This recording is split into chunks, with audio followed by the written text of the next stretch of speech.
everybody knows that the only reason to watch M. Night Shyamalan movies anymore outside of masochism is because of the nostalgia over how much the twists in his 3 good movies got you back in the day. With that in mind, please allow the magic of spoilers to help remove any lingering obligation you might feel to see this one. They're not the kids' real grandparents, they're a pair of escaped mental patients with a hang-up about kids posing as the grandparents.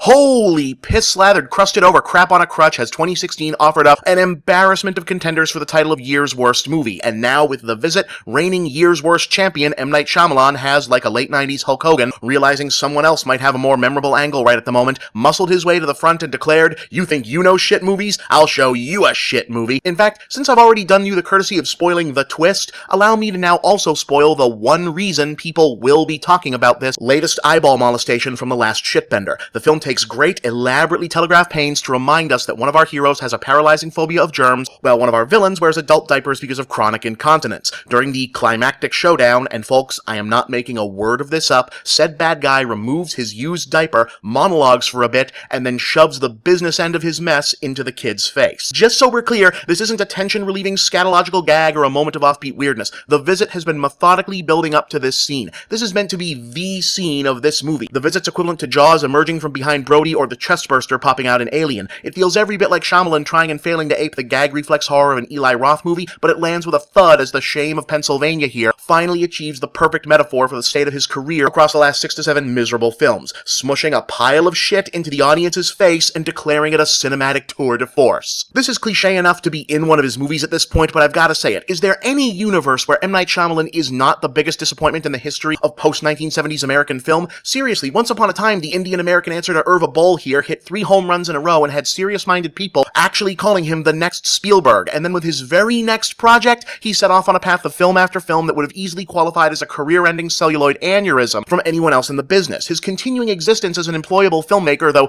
to be fair, at least this one is an appropriately budgeted $5 million cheapie for the Blumhouse people, feels like Hollywood buying carbon offset credits for amoral indifference. Yeah, sure, we're a bunch of greedy, decadent, narcissistic bottom feeders, but hey, we're not all bad. Look, we've been voluntarily keeping this drooling has-been off government assistance for like 13 years. But you know what? At least up to this point, he'd been an interesting failure. He was making horrible films, but at least he was doing so while trying to grow as a filmmaker. Experimenting with different genres, different narrative techniques, different styles. That's the right kind of experimenting. Hell, that's the second best version of the word experimenting. But with The Visit, we find Shyamalan ready to crawl back to the Sixth Sense well. So here we are with another low-budget atmospheric thriller about precocious moppets navigating a protracted Twilight Zone episode wherein the most staggeringly obvious explanation for the mystery of what the fuck is going wrong is exactly what's going on. But back in 1999, the hook was that the Living Letdown's directing and storytelling skills were so on point that the red herring main storylines distracted you from putting 2 and 2 together and realizing that this super conventional campfire story was going to end exactly like a super conventional campfire story. This time around, we've got a rural, kid-centric takeoff on Bluebeard that actually reads like something the Midnight Society might have conjured from the smoke.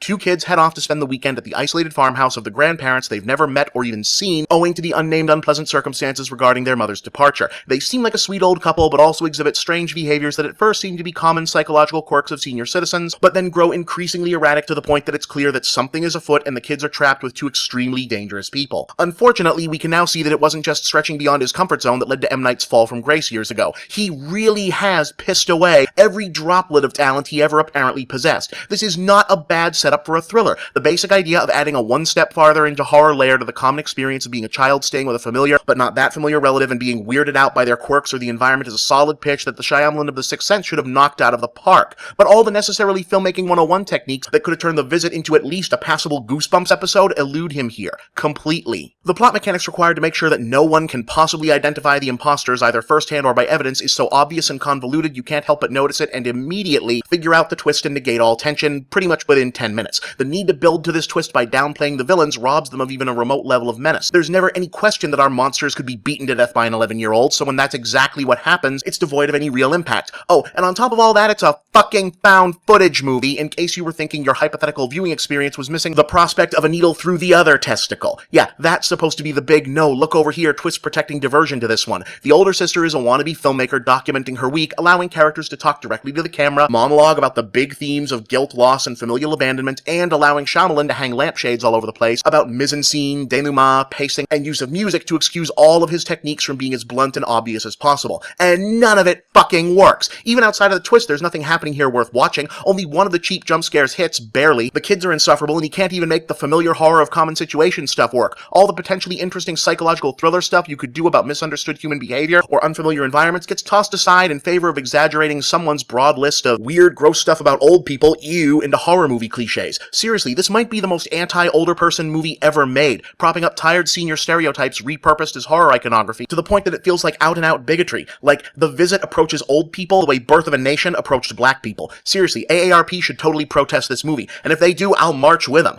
And not just because I also happen to enjoy early affordable breakfast that will no doubt cap off our morning. Not that the younger characters make out any better. Did I mention the boy is an aspiring white rapper? Yeah, because that's a thing that happens in a movie from 2015. An obnoxious little fuckwit white boy keeps rapping, badly, directly to the goddamn camera. It's supposed to be endearing. It's his whole character. He even does it over the end credits, as though Shyamalan is so resentful of his own audience that he wants them to trample each other to death, trying to escape when the house lights come up. And that's the thing. I was all set to wrap this up by waxing rhapsodic about how every single thing Shyamalan has made since The Village has been so hatefully bad that we almost need a new metric to measure his output by. Otherwise, whereas, say, The Happening might have been a federal crime for any other filmmaker, compared to Lady in the Water, it looks merely average. Picking a worst Shyamalan movie is like your doctor asking which jagged-edged bowel obstruction you'd like him to remove last. But the sheer spasmic vomit-inducing toxicity of his latest crystallizes a more pressing realization. As much as critics and audiences have come to hate him, Shyamalan hates them more. And The Visit is nothing less than an act of violence visited upon the audience. As it turns out, M. Night is not unaware of the irony of making a diaper to the face the signature money shot of the movie. This is a failed, flailing has-been of a filmmaker in full-on attack mode, and everything from the stupid plotting, to the deathly dull pacing, to the moronic plot mechanics, to the shitty found footage motif, to the aggressively awful script, to the nasty in the wrong way child endangerment shock value bullshit, and the finale are nothing less than symbolic fistfuls of shit to the faces of audiences that have rejected him, the critics who've castigated him, and the industry that may finally have stopped calling him. But here's the thing, Knight, you aren't the class of '99 wunderkind who jumped ahead into some visionary next-level filmmaking that Michael Bay's America just wasn't ready to follow you to. That was the Wachowskis. You made The Village. You made The Happening. You made The Last Airbender. You made Devil. You made After Earth. You made Lady in the fucking Water, which featured a film critic eating monster and starred yourself as a misunderstood super genius writer whose work will one day save the world. And now you made this. You made all that shit, you brought all this scorn down on yourself.